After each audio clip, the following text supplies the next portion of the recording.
Queridos padres e diáconos, peregrinos presentes nesta capela do subsolo da Igreja de São João Paulo II, aqui em Cracóvia, na chamada Capela do Sangue, pois aqui nós temos um pouco do sangue de São João Paulo II nesse relicário.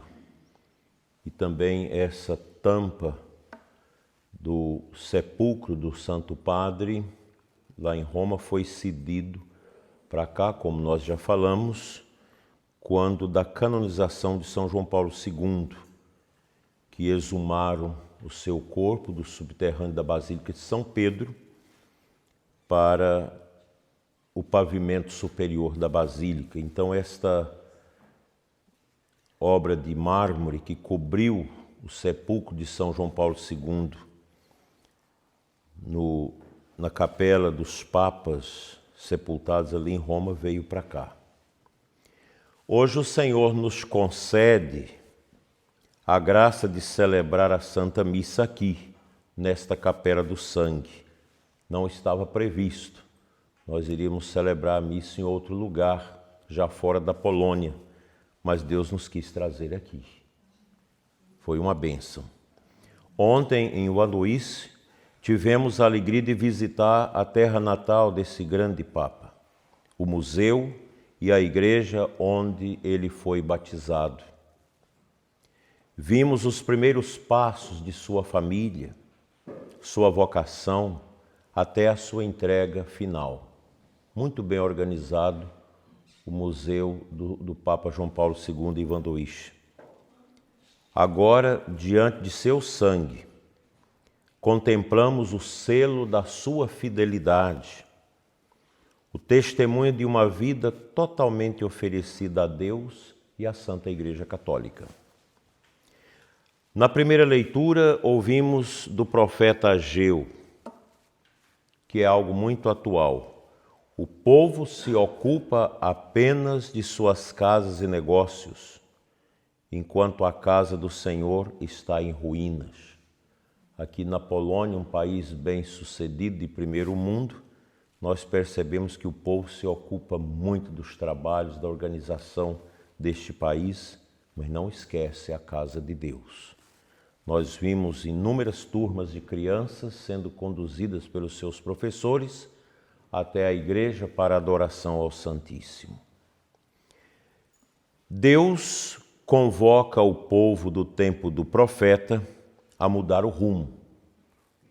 Subi ao monte, trazei madeira e edificai a casa.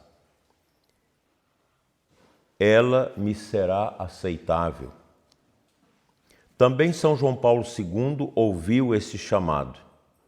Em meio às ruínas do comunismo, que tentava calar a igreja e tirar Deus da vida pública, ele se levantou como profeta, convocando o mundo a reconstruir a casa de Deus no coração dos homens. O salmo de hoje nos recorda: o Senhor ama seu povo de verdade e coroa com vitória os seus humildes. João Paulo II foi este humilde coroado pela vitória. Filho de uma família simples, órfão desde cedo, trabalhador nas fábricas, seminarista clandestino, bispo e depois papa. Sua vida mostra como Deus exalta os pequenos que confiam nele. O Santo Evangelho apresenta o tetrarca Herodes perplexo. Quem é esse homem sobre quem ouço falar estas coisas? O mundo também se pergunta: quem é esse Papa vindo do leste, cuja voz derruba muros e desperta multidões? Era o homem de Deus, que ousou dizer ao mundo naquela época: não tenhais medo, abri as portas a Cristo. Aqui nesta capela, lembramos de forma particular o atentado de 3 de maio de 1981. Uma bala tentou calar sua voz, porque sua pregação incomodava. Era a voz que denunciava o totalitarismo comunista, que oprimia povos inteiros, e também a voz que corrigia dentro da igreja aqueles que, fascinados por ideologias, tentavam adaptar o evangelho ao marxismo. A chamada teologia da libertação trouxe danos graves à Igreja da América Latina e, de modo especial, à Igreja no Brasil. O que nos causou esta teologia vesga, tão bem corrigida por João Paulo II e pelo cardeal Ratzinger, depois Papa, que era o prefeito do Dicastério da Doutrina da Fé? Ela esvaziou a piedade litúrgica, transformando a missa em palco de discursos políticos. Ontem mesmo eu recebia de uma pessoa de uma diocese do Brasil as lamúrias justamente por causa disso. Relativizou a moral católica, deixando em segundo plano os sacramentos e a conversão pessoal. A tal ponto que os sacerdotes não pregavam mais sobre o pecado, sobre o inferno, sobre o céu. Enfraqueceu a identidade sacerdotal, reduzindo o padre a um líder de assembleia ou animador social. E até hoje os resultados disso ainda é muito forte na nossa terra, onde muitos sacerdotes se misturam com o povo, você não sabe que são padres, porque não se apresentam como tais. Dispersou o rebanho, deixando muitas comunidades morrerem pela falta de espiritualidade verdadeira. Onde as vocações sumiram, é sinal que imperou essa prática teológica de uma espiritualidade desprovida do mistério. O povo disse não à teologia da libertação e buscou nas igrejas protestantes um lugar para rezar, infelizmente. João Paulo II combateu isso com coragem, recordando que a libertação que a igreja anuncia não é uma luta de classes, mas a vitória de Cristo sobre o pecado e a morte. O relativismo foi tanto que em muitos lugares já não havia mais a confissão auricular, pessoal, somente a confissão comunitária, que só é permitida em casos raríssimos. E ainda hoje, outro dia visitando um santuário, tinha lá um grupo se preparando para a confissão comunitária. E eu disse para a freira, isso não se pode fazer. A igreja, meus irmãos, não é uma ONG, nem um partido, mas o corpo de Cristo, chamada a conduzir os homens à salvação eterna. Por isso hoje veneramos o sangue deste grande santo, São João Paulo II. Não é apenas uma relíquia, mas o sinal do preço que ele pagou para permanecer fiel à sua missão. Quem tentou calar o Papa foram as hordas comunistas da época. Seu totus tuus, sou todo teu, Maria, foi vivido até o fim, mesmo no sofrimento e na doença. Ele nos mostrou que a igreja deve estar junto de Cristo, no centro, e não perdida em ideologias. E hoje também celebramos a memória dos santos Cosme e Damião, irmãos gêmeos, médicos, que exerceram sua profissão gratuitamente, curando não só os corpos, mas também almas, e que deram a vida no martírio. Eles nos recordam que o testemunho cristão é inseparável da caridade e da fidelidade a nosso Senhor Jesus Cristo. Assim como João Paulo II derramou seu sangue em defesa da fé, Cosme e Damião derramaram o próprio sangue por Cristo sem negociar sua fidelidade.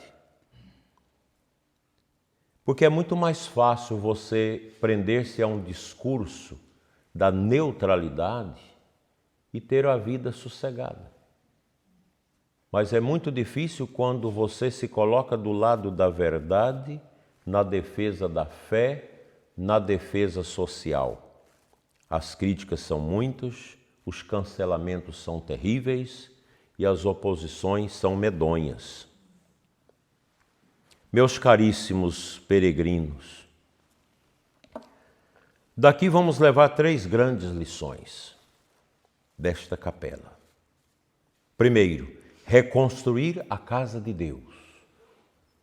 Como Ageu pediu e como João Paulo II nos ensinou, a igreja precisa ser edificada sobre Cristo, não sobre ideologias, não sobre globalismo, não sobre ecologismo, mas sobre Cristo.